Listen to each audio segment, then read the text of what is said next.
ආයිබෝවන් කියලා UMPM YouTube channel එකට ඔයාලව ආදරයෙන් අදත් පිළිගන්නවා. අද අපි බලමු beef fry එකක් ඉක්මනින් ලේසියෙන් හදාගන්නේ කොහොමද කියලා. එහෙනම් වීඩියෝ එකත් එක්ක රැඳී ඉඳින්න. channel එක subscribe කරන්න අමතක කරන්න එපා. මම මෙතන අරගෙන තියෙනවා හරක් මස් ග්‍රෑම් 500ක්. පොඩි කෑලි වලට කපලා අරගෙන තියෙන ගොඩාක් තුඩින් කෑලි. මේ වගේ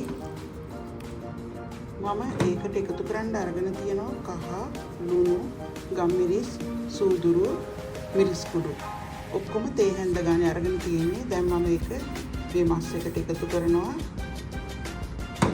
එකතු කරලා හොඳට කලවම් කරගන්නවා. කලවම් කරලා විනාඩි 15ක් විතර වහලා තියලා තියෙනවා. මේ තමයි මම මිශ්‍ර කරගත්ත මස් ටික.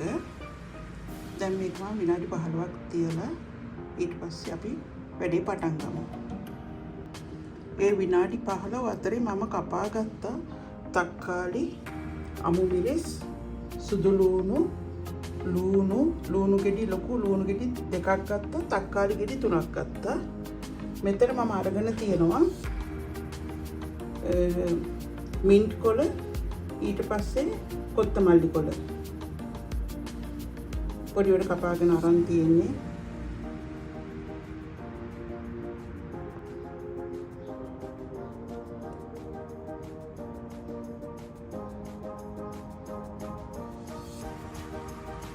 මම දැන් පෑන් එක අඩිපේ තියලා රත් කරගත්තා. හැබැයි ඒකට මම තෙල් මොනවත් එකතු කරේ නෑ.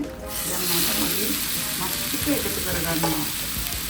මේක මම පස්සේ තමයි තෙල් එකතු කරන්නේ. මේ විදිහට මේ මස් ටික හොඳට බෙද ගන්න ඕනේ. මේ තමයි මම පිට කරපු මස් ටික. දැන් ඒකේ වතුර උනන්න පටන් අරගෙන තියෙනවා. මේ වතුර හොඳට හිඳෙනකම් අපි මේ විදිහට මස් එක උයා ගන්න ඕනේ. ඊට පස්සේ තමයි අපි තෙල් එකතු කරන්නේ.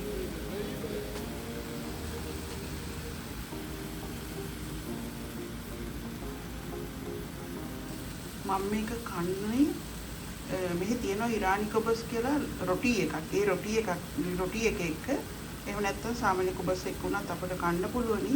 හැබැයි ඔයාලා මේක අරබි කට්ටියට කන්න හදනවා නම් මිරිස් එකතු කරන්න එපා. මිශ්‍ර 3-5 කුඩු ටිකක් විතරක් එකතු කරන්න. මිරිස් කුඩු අයින් කරන්න. ගොඩක් අරබි ගෙවල් වල මේ මිරිස් කුඩු කන්නේ නැහැ. එයාලා අකමැති නම් මිරිස් අයින් කරන්න. ඔයාලට අවශ්‍ය අමුද්‍රව්‍ය විතරක් දාගෙන මේක හදාගන්න. තෙල් මෙතන මම ඔලිව් තෙල්, එළවලු තෙල් මිශ්‍ර කරලා මේස හැන්දි 4ක් වගේ වෙන්න අරගෙන තියෙනවා. හැබැයි මේ ඔක්කොම මම එකතු කරන්නේ නැහැ. මෙතන තියෙනවා මිරිස් පේස්ට් එක, chili paste. මං ගාවද තක්කාලි පේස්ට් එක ඉවරලා නිසා මම chili paste ගත්තේ. මේක ගොඩක් සැර නැහැ. මේ බලන්න දැන් මගේ මස් එකේ වතුර හොඳටම හිඳලා තියෙන්නේ. මම මේ වෙලාවේ chili paste තෙල් එකතු කර ගන්නවා මේකට.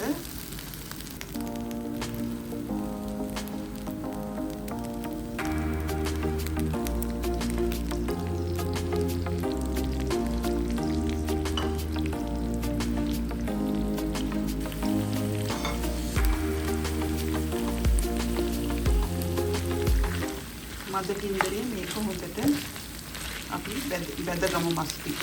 තෙලේ මදකින්දරේ බදින.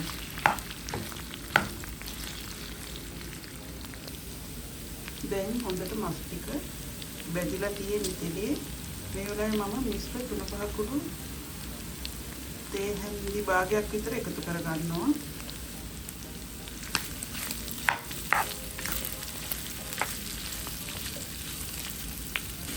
මම ලුණු, සුදු ලුණු, අමු මිරිස් එකතු කරගත්තා.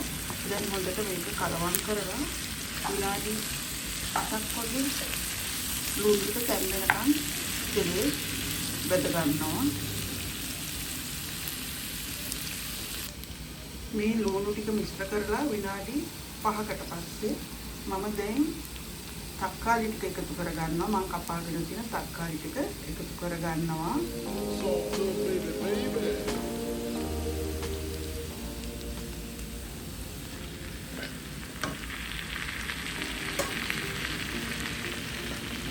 ඒකත් කලවම් කරගෙන මම තක්කාලි ටික තැම්බෙනකම් මේක උයා ගන්නවා. මේ තක්කාලි ටික කලවම් කරගෙන මම දැන් මේක ගොඩාක් තැම්බෙන්න දෙන්නේ නැහැ. බාගෙට තැම්බෙනකම් මේ දෙක තියාගෙන ඉඳලා මම කපාගෙන තියෙන කොළ වර්ග ටික එකතු කරගන්න. එකතු කරලා ලිප ඔෆ් කරනවා. කොළ වර්ග ගොඩක් තැම්බෙන්න දෙන්නේ නැහැ. විනාඩියක් යනකොට ලිප ඔෆ් කරන්න ඕනේ කොළ වර්ග එකතු කරලා. ඊට පස්සේ මේක අපිට ඔයාලා කැමති නම් බත්, ඔයාලා කැමති නම් රොටි, ඒ වගේ ඕනම දෙයක් එක්ක ආහාරයට ගන්න පුළුවන්. දැන් තක්කාලි ටික තැම්බිලා තියෙන්නේ. මේ වෙලාවේ මම කපාගෙන තියෙන කොළ ටික එකතු කරනවා. ඒ කරලා ලිප ඕෆ් කරනවා. මේ තමයි මම උයාගත්ත මස් එක.